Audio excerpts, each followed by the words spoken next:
दोस्तों, कातिल के अजीब कत्ल की कहानी। जिसकी हत्या हुई वो जिंदा था, तो फिर मरने वाला कौन था? जुर्म की दुनिया वाकई अजीब होती है। कई बार जो दिखता है वो असल में होता नहीं है, और जो होता है वो दिखता नहीं। यह कत्ल की कहानी भी कुछ ऐसी ही है। जिस व्यक्ति की मौत होती है उसकी लाश मौके पर मिलती है और एक सुसाइड नोट भी मिलता है। वहाँ से मौत के सबूत और वजह भी मिलते हैं। इन सब चीजों को देखकर पुलिस मान लेती है कि यह एक आत्महत्या है। लेकिन जब पोस्टमार्टम रिपोर्ट पुलिस के हाथ आती है तो पूरी घटना बदल जाती है। अब पुलिस फिर से जांच शुरू करती है। जो कहानी सामने आती है उसे जानकर पुलिस भी हैरान हो जाती है। यह कहानी मध्य प्रदेश की है। दोस्तों, मध्य प्रदेश की राजधानी भोपाल का सेंट्रल जेल, साल 2019, तारीख 29 जून। इस दिन पैरोल पर जेल से निकले कैदी को वापस लौटना था। 14 दिन की पैरोल के बाद जेल प्रशासन उसकी वापसी का इंतजार कर रहा था। तभी जेल प्रशासन को लोकल पुलिस से सूचना मिलती है कि उस कैदी की मौत हो गई है। हत्या के केस में उम्र कैद की सजा मिलने पर और जेल की जिंदगी से तंग आकर उसने घर में आत्मदाह कर लिया। लोकल पुलिस ने बताया कि कैदी ने एक सुसाइड नोट भी छोड़ा है जिसमें उसकी लिखावट है और उसने अपनी मौत की वजह बताई है। इसलिए अब उसके शव का पोस्टमार्टम कराकर केस को बंद करने की तैयारी है। यह सुनकर जेल प्रशासन भी उस कैदी के केस को बंद करने के लिए लोकल पुलिस की फाइनल रिपोर्ट का इंतजार करने लगे। जिस कैदी की मौत हुई थी उसका नाम राजेश परमार था। उम्र लगभग 34 साल। वह भोपाल के नीलबड़ एरिया के हरिनगर में रहता था। उस पर 2014 में एक हत्या का आरोप था और 2016 में कोर्ट ने उसे आजीवन कारावास की सजा सुनाई थी।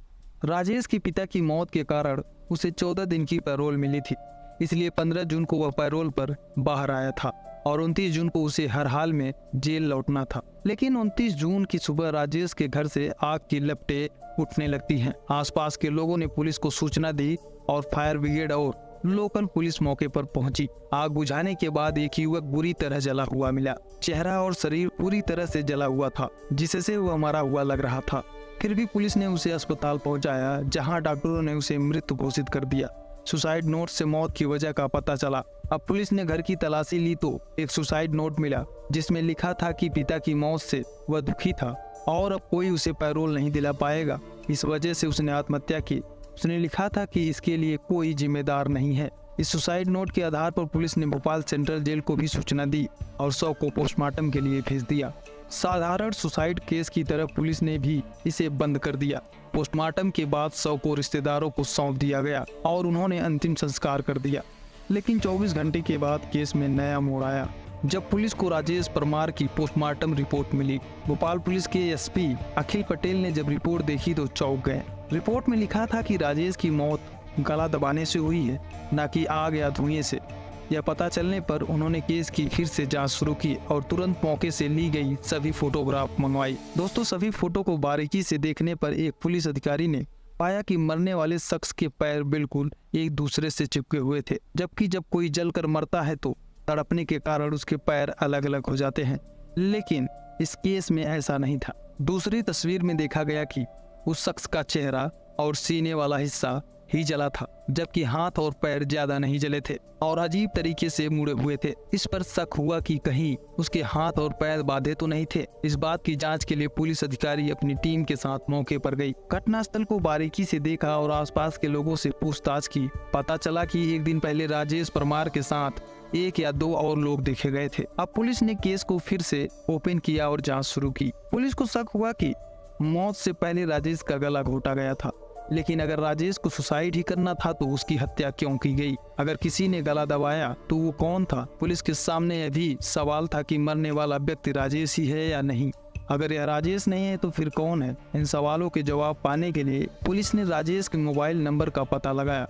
रिश्तेदारों से पता चला कि एक नंबर जेल से आने के बाद एक्टिव था, लेकिन अब बंद था। उसकी आखिरी लोकेशन भोपाल की थी। पुलिस ने कॉल डिटेल चेक की तो एक नंबर पर कई बार बात होने की जानकारी मिली। जब उस नंबर पर संपर्क किया गया तो वह भी बंद था। यह नंबर निहाल नामक युवक का था। पुलिस के सामने निहाल को खोजने की चुनौती थी और शक था कि कहीं निहाल ही तो नहीं मारा गया। पुलिस ने जांच की तो पता चला कि निहाल बिहार का रहने वाला और पहले राजेश के मकान में किराए पर रहता था। कुछ महीने पहले वह दूसरे मकान में शिफ्ट हो गया था। पुलिस को निहाल की लोकेशन गुजरात में मिली। पुलिस की एक टीम गुजरात पहुंची और निहाल को पकड़ लिया। कड़ाई से पूछताछ करने पर निहाल ने जो कहानी बताई वह चौंकाने वाली थी।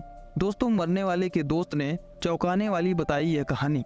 निहाल ने बताया कि जेल से पैरोल पर आने के बाद राजेश ने उससे संपर्क किया था फोन पर बातें हुई और वह उससे मिलने भी गया था। राजेश बहुत परेशान और इमोशनल था। पिता की मौत के बाद उसे लगा कि अब उसे कभी पैरोल नहीं मिलेगी, इसलिए उसने सोचा कि वह दुनिया की नज़रों में मरा हुआ दिखे और असल में जिंदा रहे।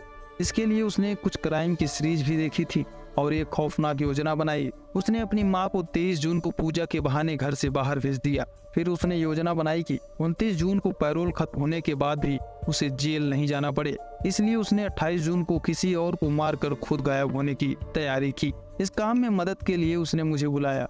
मैंने पहले मना कर दिया, लेकिन उसने 1 लाख रुपए का लालच दिया और कुछ पैसे एडवांस भी दे दिए, जिसमें मैं मान गया। 28 जून की शाम को हम दोनों घर पर फोन छोड़कर बाहर गए ताकि लोकेशन ट्रेस ना हो सके। पेट्रोल पंप के पास हमें राजेश के उम्र और लंबाई वाला एक युवक मिला जिसका नाम राजू रैकवार था। हमने राजू को घर पर पार्टी और शराब के लिए मना लिया।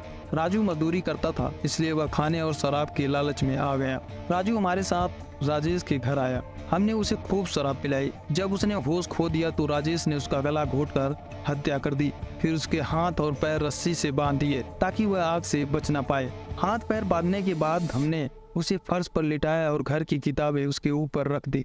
राजेश ने एक सुसाइड नोट लिखा और उसे कुछ दूरी पर रख दिया ताकि वह सही सलामत पुलिस को मिल सके। फिर हमने पेट्रोल डालकर आग लगा दी ताकि शव पूरी तरह से जल जाए। चूंकि घर का दरवाजा बाहर से बंद होने पर शक हो सकता था, हमने दरवाजा खुला छोड़ दिया। इसलिए दोनों ने घर के दरवाजे को अंदर से बंद किया और छत के रास्ते बाहर निकल आए। फिर खिड़की से माचिस चलाकर तीली अंदर फेंक दी। जब आग की लपटें बढ़ गई तो दोनों वहां से फरार हो गए। साजिश के तहत राजेश ने निहाल का एक पुराना सिम कार्ड लिया और साउथ इंडिया चला गया, जबकि निहाल गुजरात आ गया। पुलिस ने निहाल की कहानी की सच्चाई जानने के लिए उस मृत युवक की पहचान की। यह सच निकला क्योंकि राजू रैकवार की पत्नी ने 28 जून की रात को ही गुमशुदा की शिकायत दर्ज की थी। पुलिस को राजेश के घर से राजू की चप्पल भी मिली, जिसे उसकी पत्नी ने पहचान लिया। यह जानकर पुलिस जांच में तेजी लाई। चेन्नई में भोपाल पुलिस ने लुंगी पहन और तिलक लगाकर राजेश को ऐसे पकड़ा। अब पुलिस को पूरी कहानी समझ में आ गई थी, लेकिन जब तक राजेश पकड़ा नहीं जाता जांच अधूरी थी। पुलिस को यकीन था कि राजेश किसी न किसी तरह निहाल से संपर्क करेगा। अगले ही दिन राजेश का फोन निहाल के पास आ गया। पुलिस की मौजूदगी में निहाल ने उससे बात की। राजेश ने हालात के बारे में पूछा और निहाल ने कहा कि सब ठीक है। फिर राजेश ने चेन्नई में मदद मांगी। निहाल ने राजेश को बताया कि वह जल्द ही मदद करेगा। इसके बाद पुलिस ने राजेश को पकड़ने के लिए योजना बनाई। कुछ पुलिस वालों को चेन्नई भेजा और उन्हें लोकल बनकर राजेश से मिलने के लिए कहा। निहाल ने राजेश को चेन्नई में अपने एक दोस्त का फोन नंबर दिया। राजेश ने उस पुलिस वाले को निहाल का एक दोस्त समझकर बात की और मिलने गया। जब राजेश लुंगी और तिलक लगाए 2 युवक से मिलने पहुंचा तो उसे पकड़ लिया गया। इसी तरह पुलिस ने एक ब्लाइंड मर्डर केस का खुलासा किया और 8 जुलाई 2019 को मीडिया के सामने पेश किया।